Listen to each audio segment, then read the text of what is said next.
More you eat, more you chew, more you chew, better you feel.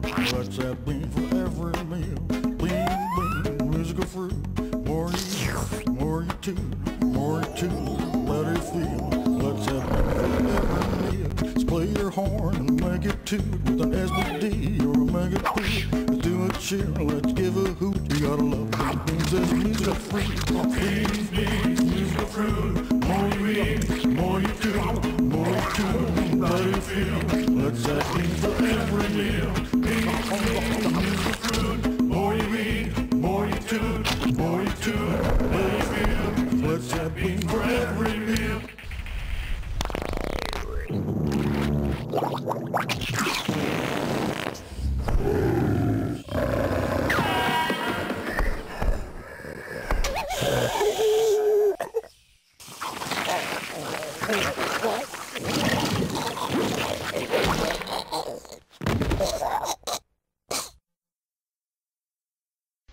Hey there folks, and welcome back to Skullmonkeys. Today we'll be handling the monkey shrines.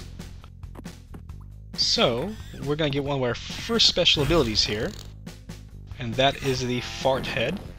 It creates a fart clone of Clayman, and Clayman's halo transfers over to it.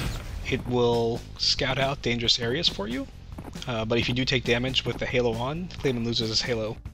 If the fart clone is hit, then it dissipates and you regain control of Clayman.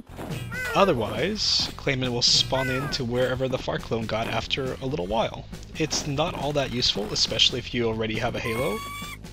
The only purposes that I can see for it is just scouting out other places where you might want to not go, or you might want to see if they're safe. But then again, because how Clayman spawns in after a while, makes it sort of not that great for scouting either, especially if you get into a situation where you can't get out of, or you need to die to get out of it. Anyway, we have some new enemies here, but before, there's the 1970s. I wonder what that does. Those are the head shooter monkeys there that we saw. They will shoot off their head skulls. I think up to 3 skulls at a time. They might be able to shoot more, I don't recall anymore.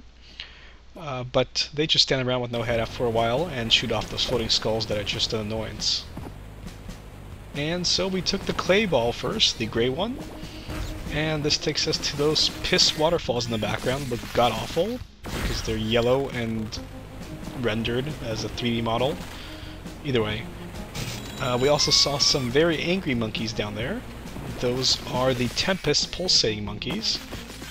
They can't be hurt when they can't be jumped on when they're red, which makes them very annoying. That right there is a combing clay pigeon. That's another special ability you picked up. Back to the pulsating monkeys though. They can't be jumped on when they're red, but they can be shot at, as I handled there. It's best to either shoot them or avoid them, as they are very annoying. So you might notice that Clayman's moving a little slower in this video. That's because Clayman has 2 speeds, a casual saunter and a much faster gallop. I'm used to using the running gallop that Clayman does, but the slower running animation doesn't really have the annoying pitter-patter sound that the run animation has. So it's a little bit nicer. I do use the run a lot, so I'm kind of not all too used to making jumps without it. We also saw yet another new enemy. That one is called Jumpy the Gorilla. He is just stationary and jumps. We'll see a couple more of them in a bit. There's another dead gorilla there too. And more curlicues. And so that's pretty much it for this world, but first, there's a secret in here. And before we hit the secret stage, let's check out the red ball.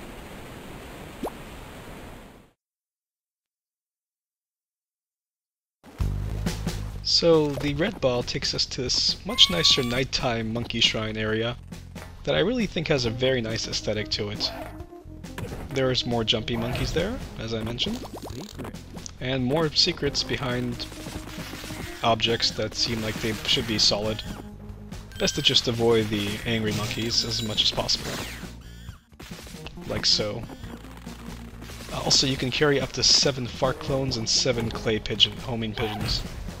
That jumpy gorilla is actually in a very nasty spot if you time it wrong. You'll jump right into him when he jumps up himself.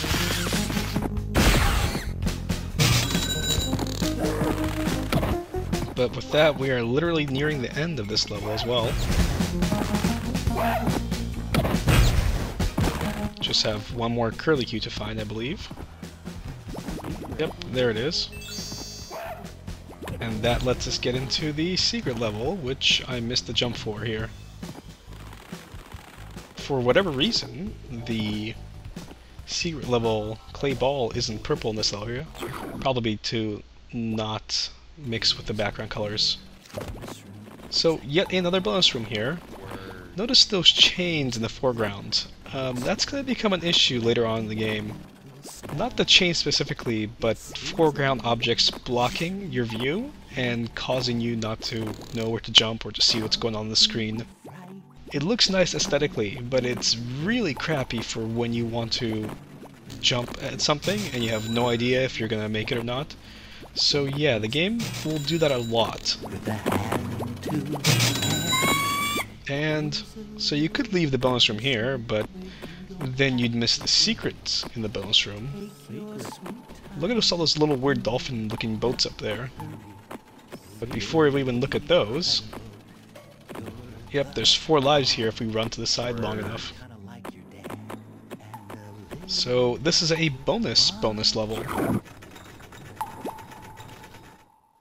It is the amazing Drivey-Fin. It is one of the 2 vehicles in the game, the other one being the raising... well, I'm flaking on the name, but once we get to it, you'll see it. I believe it's the Drivey-Fin. I really like the music in this area. By the way, you cannot die in this area. If you hit one of those mines there, they will just send you to the next area. You don't lose life or anything. It'll just send you on your way. So it's literally just a bonus level that has no consequences of you messing up in it. This thing controls kind of weird. You have to hold down the A button to keep moving in the direction, or the X button, whatever you want to call it. And then you have kind of tank controls where you rotate the Drivey-Fin, sorry, in whatever direction you want to go. And it's just a nice little level to pick up some mines and listen to some cool tunes. And to get you prepared for the boss that's coming up. The very, very hard boss. And that is pretty much it for this area, I believe. There's like 1 life and we're at the exit here.